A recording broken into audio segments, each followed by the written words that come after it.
네. 네. 자, 효과는 텐서마.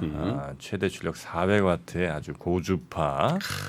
네, 또 써보셨잖아요. 네, 피부에 자신감을 주는 텐서마와 함께 이제는 뭐 피부과 안 가셔도 될 것 같습니다. 저 한번 써봐야 되겠네. 한번 써보셔야죠. 안 주네. 주진 않죠. 이걸 비싼가? 가격이 뭐. 싼 것만 주는 거구나. 자, 그러면 우리 뉴스 3 한번 가보도록 하겠습니다. 권순우 팀장님 어서 오십시오. 예, 안녕하세요. 선프로TV 권선우 취재팀장입니다. 어서 오세요. 네, 반갑습니다. 자, 오늘 올랐습니다. 네, 뉴스가 또 많습니다. 예, 올랐습니다. 네. 다우존스 0.67% 올랐고요. 나스닥은 1.64%, 네. S&P 500은 1.05%. 아무래도 국채 금리가 많이 떨어져 가지고 나스닥이 상대적으로 좀 많이 올랐습니다. 오늘 연준은 예상대로 금리를 동결을 했는데요. 이거는 첫 번째 뉴스로 아무래도 문홍철 팀장님이 자세하게 분석을 해줄 그러니까요. 테니까 뉴스에서는 그 파월 의장이 어떤 얘기를 했었는지 네. 뉴스 중심으로 좀 전해드리도록 하겠습니다. 국채 금리는 많이 빠졌습니다. 뭐 그 10년물 같은 경우는 무려 19bp가 하락해서 오. 4.73%. 와, 4.7도 되게 높은 숫자인데 우리가 매년 뭐 4.9, 막 5 이런 거 보다 보니까 상대적으로 굉장히 낮게 보이고요. 30년물 같은 경우도 17bp가 하락을 해서 4.92%가 떨어졌습니다. 야, 30년물 그 고점에 산 사람들 엄청 먹었네. 아, 그렇죠. 저 30년물은 조금만 빠져도 엄청 많거든. 그 그래요? 30년물 산 저기 사람이 옆에 있잖아요. 가져와 돈. 갖고 오라고. 내가 분명히 된다고 했잖아. 돈 갖고 오라고. 30년 했잖아요. 예. 그게 왜냐면 그 만기 뭐 거의 듀레이션이랑 같은 개념인데 네. 듀레이션에 비례해서 30년. 그 가격의 상승 네. 하락 폭이 결정되니까 3년 그쵸. 5년 싫더라고요 저는. 30년.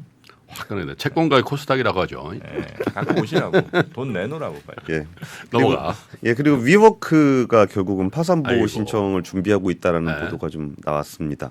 그리고 지금 이제 금리 전망 관련해서는 12월에 금리를 동결할 가능성이 80.2% 정도로 좀 나오고 있어요. 그러니까 뭐 금리에 대해서는 0.25% 포인트 인상할 가능성은 19.8% 이렇게 나오고 있습니다. 뉴스 바로 전해드리겠습니다. 네. 그 파월 의장이 이제 현재는 뭐 말은 그렇게 했습니다. 금리 인하는 고려하고 있지 않다. 그러면서 이제 금리를 동결을 했는데요. 이제 5.25에서 5.5%로 유지하기로 FOMC에서 결정을 했습니다. 근데 그 연준이 40년 만에 저 최악의 인플레이션을 잡겠다는 목표를 가지고 지금까지 굉장히 좀 세게 달려왔잖아요.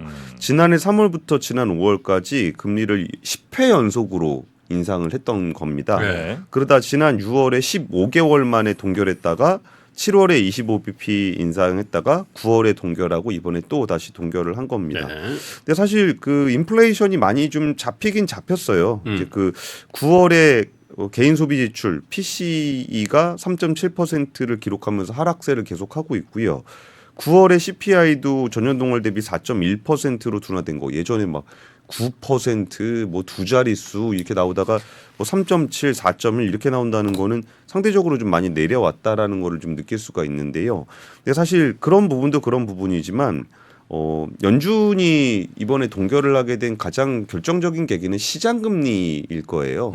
연준은 계속적으로 동결을 해 왔지만 국채 금리는 굉장히 높은 수준을 좀 유지해 왔었잖아요. 그렇죠. 그러면서 사실 뭐 채권 자경단이라고 할 정도로 막 뭐 그 전에 누가 그랬죠? 그 연준은 100% 틀렸다. 뭐 이런 얘기 막 하고 네. 제일 문제는 연준과 정부다 이런 얘기를 하면서 시장 금리가 엄청나게 올라갔기 때문에 제이미 다이먼 아니었습니까? 연준 100% 틀렸다. 예, 그랬던 것 같습니다. 네. 예. 그러면서 이제 그 시장 아니, 금리 채권 먹었다고 막 그냥 검증도 안 하고 그랬던 것 같다고 막 그러네. 그런 거 아닌 것 같은데 재미다문이었어요?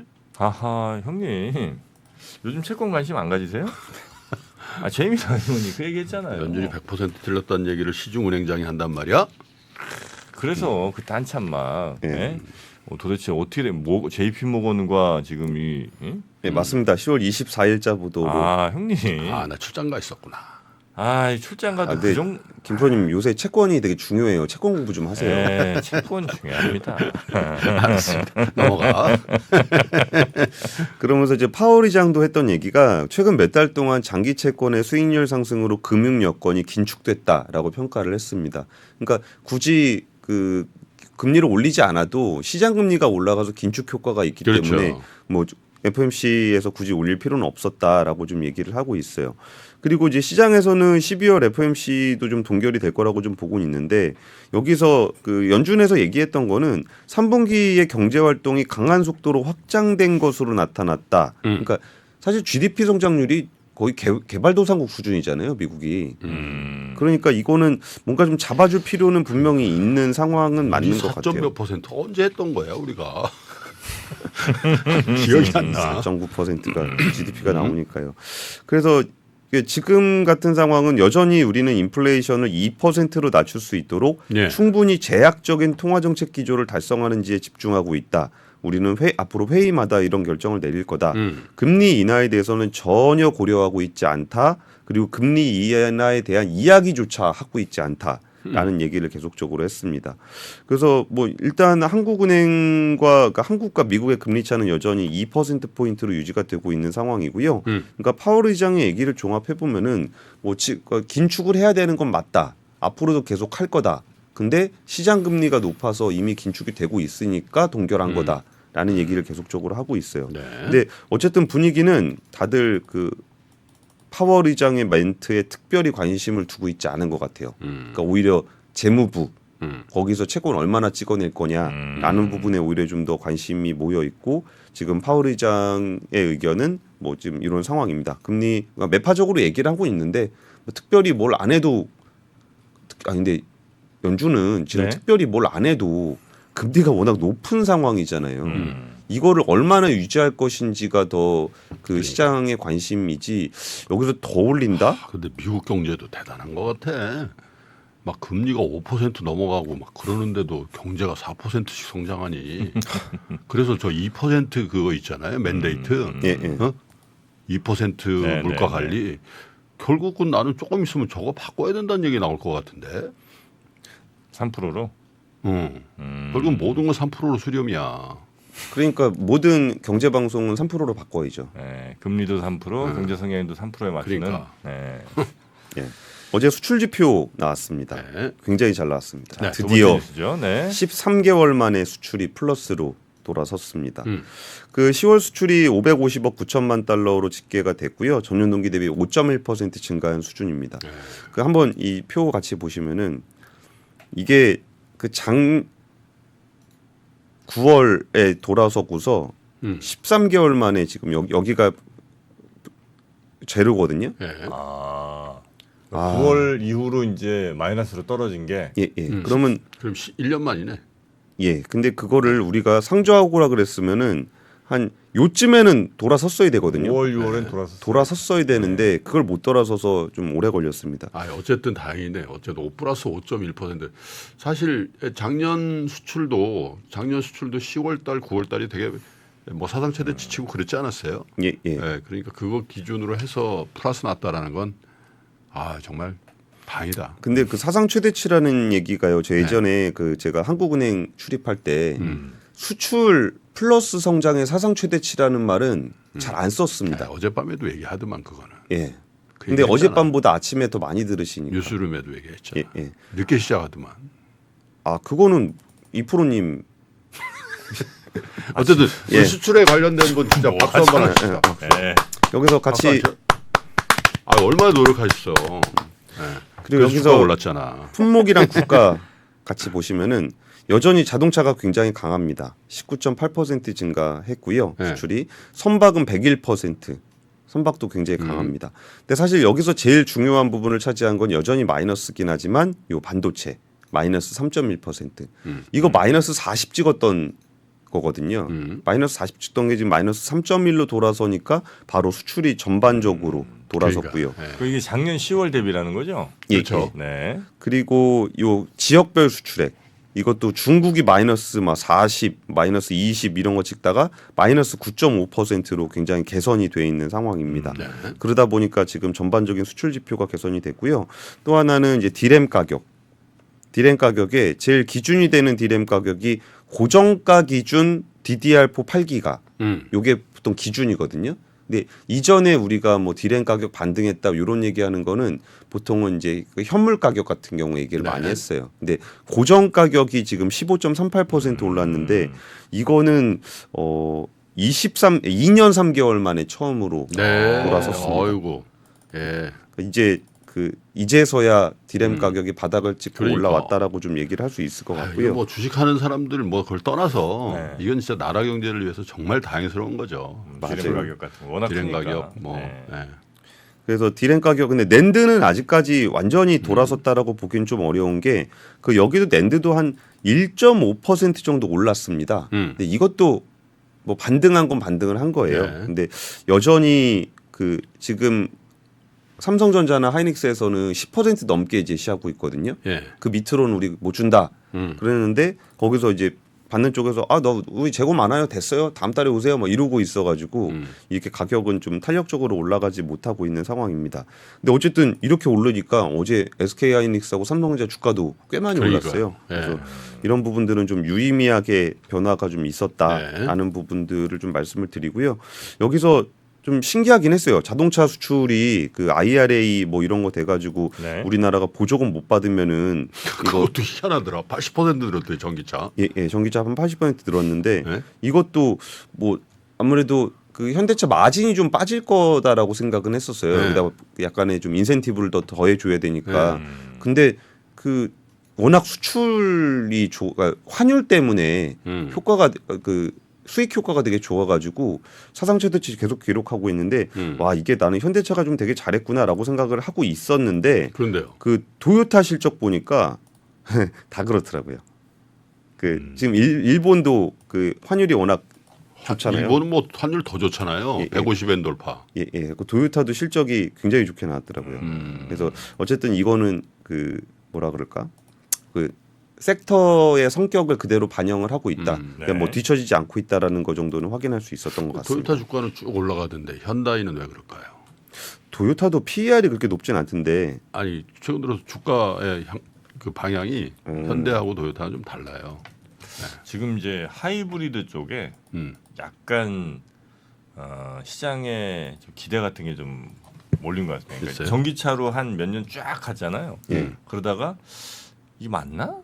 이거 좀 되나? 이제 싶으면서 야, 지금은 오히려 하이브리드 아니냐 이런 얘기들이 시장에서 좀 많이 나오고 있습니다. 아 근데 그 말씀은 맞는데요. 네. 그리고 실제로 많이 팔려요. 음. 그 하이브리드가 굉장히 많이 팔리고 있는데 제가 준비한 자료가 어제 현대차 같은 경우에 그 10월 판매 집계 어제 나왔거든요. 하이브리드 판매량 200% 증가했습니다. 근데 거기에 이제 그 산타페 하이브리드 모델 나와가지고 200% 네네. 증가했는데, 그러니까 하이브리드가 많이 팔리고 있는 건 맞는데 주가는 별로 그런 거에 반응을 안 하는 것 같아요. 그래요? 예. 그러니까 현대차가 하이브리드 그러니까 하이브리드가 잘 되고 있고 현대차가 하이브리드를 잘해요. 근데 주가는 별로. 아 근데 사실 저는 하이브리드 한 번도 안 몰아봤거든. 네. 예. 전기차는 한두 번 몰아봤어요. 네, 몰아보였는데 네. 지난번에 자기 하이브리드 살 때 네, 한번 네. 몰아봤잖아. 그렇죠. 좋더만. 좋아요. 어? 합리적이더만 그게. 네. 그지? 그러니까 충전할 필요도 없고. 그렇죠. 여기 이제 그 하이브리드하고 이제 조금 더 나간 이제 플러그인 하이브리드. 플러그인 하이브리드 타는 애들도 만족도가 꽤 높습니다. 그래? 예. 그래갖고 장거리 가는 데도 뭐 좋고 그래갖고 예. 웬만한 이제 시내 주행은 그냥 전기로 다 끝내고. 예. 그래서 하이브리드에 대한 기대가 어쨌든 저는 지금 좀 커진 상황이다. 그래요. 예. 그래서 하이브리드 하면 또 도요타가 워낙 오래 했으니까. 뭐 차도 반도체도 뭐 채권도 다 정프로만 믿어야지 뭐. 조금 더 진심 담아주시고요. 진심이에요. 부동산은 어떻습니까? 부동산 안 돼. 안 돼. 부동산 안 돼요. 부동산 내년까지 힘들어요. 아, 부동산 손절 친 사람 아니야. 내년에 2% 하락한다는 전망이 아, 그래요? 나왔습니다. 또 예. 3%로 수렴하려니까. 건설산업연구원에서 2024년 건설부동산 경기전망 세미나를 열었는데요. 올해 4분기까지는 보합세를 나타내다가 내년엔 2% 정도 하락할 것으로 예상을 했습니다. 아유, 지금 같이 보시면은 정확하네. 올해 초에 부동산이 좀 안 좋았어요. 음. 그러다가 이제 거기서 그 뭐 트름한 거예요 지금? 예? 아침부터? 지금 시청자들 지금 3만 분 계신데 지금 트름했습니까? 지금 뉴스 전하고 있는데 끊지 말아 주셨으면 좋겠습니다. 고맙습니다. 3분분이나 계시는데. 네. 그래서 2분기에는 좀 약세를 좀 보였어요. 네. 그러다 3분기에는 이제 가계 대출 많이 늘어나면서 유동성 공급이 좀 되면서 올라갔거든요. 근데 4분기에는 좀 보합세를 나타내고 있는데 내년에는 연간으로 2% 정도 하락할 거라고 예상을 좀 했어요. 네. 그러니까 여기서 이 3분기를 어떻게 분석하냐면은 연초에 최저가 매물이 좀 소진이 됐다. 그러니까 워낙 부동산이 안 좋으니까 급매로 나왔던 물량들이 좀 그러니까 소진이 되고서 그 다음에 유동성 공급이 되다 보니까 수도권을 중심으로 상승이 나타났었는데 네. 이게 과거 대비 부담스러운 가격 수준과 고금리가 장기화되는 거 네. 그리고 지금 가계대출 관련해서 굉장히 좀 세게 조이고 있는 형상이 좀 나타나고 있거든요. 그렇죠. 그러다 보니까 현재 거래량이 지속되기 어려워 하락할 가능성이 좀 높다라고 본 겁니다. 그렇다고 해서 급격한 하락은 없을 거다라고 또 전망을 했는데 네. 금리 인상이 뭐 지금에서 더 올라가진 않을 거다라는 얘기를 정도 하고 있고 그다음 분양가 인상에 대한 압력으로 이제 초도 물량의 가격이 네. 좀 내려갈 거고 뭐 공급 물량 감소도 좀 예상이 되다 보니까 그렇군요. 좀 보합 정도 될 네. 거다라고 좀 얘기를 하고 있는데요. 그리고 전세는 좀 올라갈 것으로 예상을 했어요. 이거는 그 아무래도 매매 수요가 위축이 되면은 네. 사람은 어딘가에서 살아야 되니까 임대 수요가 좀 늘어날 거다라는 그렇겠죠. 측면에서 전세 가격을 얘기했는데 네. 이거는 조금 제가 그 장난은 아닌데요. 네. 그나마 요새 부동산 좀 잘 된다는 동네가 하나 있습니다. 김포 아니에요 김포? 김포. 맞아요? 예, 김포 얘기가 김포. 어제 뉴스를 굉장히 좀 많이 나오고 있었는데 그러니까 김포구? 네. 서울시 김포구. 그래서 김포 얘기 나오는 거 그냥 지도로 어제 좀 재밌게 나왔던 지도가 네. 2024년 내년 전망입니다. 그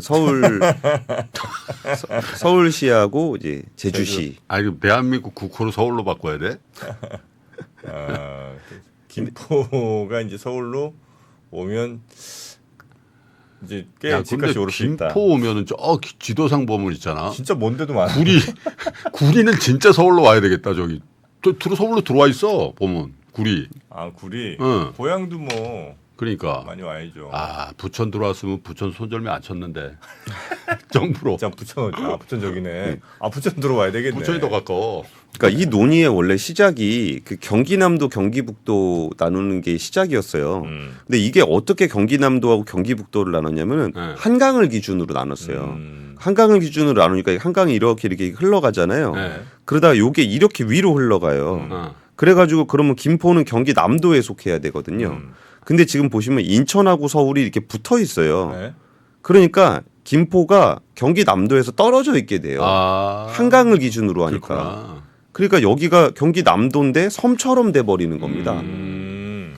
그러니까 이거 한강을 기준으로 할 거면 경기 남도인데 모양으로 보면 경기 북도에 될 것 같고 아. 이래 가지고 거기에 대한 논쟁이 좀 있었거든요. 네네네네. 근데 이번에 총선을 앞두고서 약간의 좀 그 표를 의식한 그러니까 김포가 그러다 보니까 그럴 거면 경기 북도 붙이는 그냥 서울에 붙여주십시오 이렇게 아 그렇게 된 거예요? 그렇게 논의가 좀 야, 있었던 근데 건데 김포 들어오면 서울이 굉장히 커지네. 김포가 굉장히 크네 생각보다. 그렇네요. 네, 큽니다. 서울 한 6개구는 그러니까. 10개구 가까이 되니까 그러니까. 한 반. 서울이 25개구는 네. 공룡 같이 되지 않아요? 이렇게 머리 이렇게 해서 아, 공룡다리. 귀엽네. 아 근데 이 논의는 사실 어찌 보면 벌써 한 2년 전쯤에 우리 저 김시덕 박사 있지 않습니까? 예, 예. 김시덕 박사가 늘 주장했던 게 뭐냐면 이제는 면으로 보지 말고 선으로 봐야 된다. 아 선으로. 네, 그러면서 이제 실질적으로는 서울 생활권에 있는 분들임에도 그렇죠. 불구하고 그죠? 네, 그 네, 행정구역이 너무 이제 좀 올드한 개념이다. 네. 이런 이야기를 좀 해주신 게 이미 그렇죠. 우리 있었지 않습니까? 대세청 얘기를 또 했죠. 대세청 얘기도 대세청 하시고. 얘기. 아 근데 그 양반이 진짜 인사이트 있더라고. 벌써 그 대세청 얘기를 한 3, 4년 전서부터 했거든. 네. 대세잖아요 지금. 뭐예요? 대세청이. 아 그래요? 하여튼 그래서 대전, 세종, 청주도 청주. 서울 수도권이다. 네, 그래서 그렇게 이제 좀 메가시티를 좀 이어보는 뭐 이런 거를 우리 김일덕 박사께서 하셔갖고 이미 참 그 미리 보시는 눈이 대구 있다. 울산도 KTX 타면 금방 갑니다. 하기야 사실 내가 어제도 사실 내가 그저께 부산 갔다 왔잖아. 네. 어? 근데 가볍게 갔다 오더라고. 그러니까 아까 제가 지도 보여드렸잖아요. 음. 이렇게 서울. 아, 그나저나 저기 근데요 이게 네. 되게 진지하고 중요한 논쟁을 선거 앞두고 하진 않았으면 좋겠어요. 왜 그 얘기는 안 하나 했어.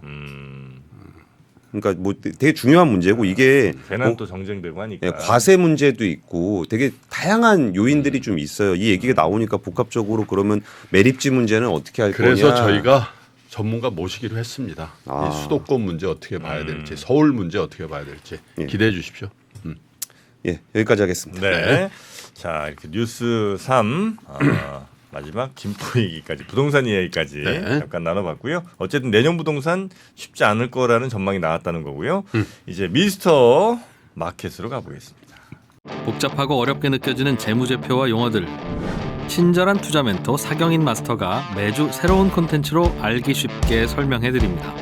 재무제표 분석과 포트폴리오 구성, 뭐 양대 재무제표라고 그러면 대차대조표랑 손익계산서가 있거든요. 매수 매도 방법, 이렇게 사는 게 좋겠네. 이렇게 살면 좋겠다. 근데 이렇게 살려면 뭘 해야 되냐면요. 나머지 3분의 1은 놔둬봅니다. 어디까지 가는지. 실전 투자 팁까지 알려드립니다. 오직 3프로 멤버십에서만 만나실 수 있습니다.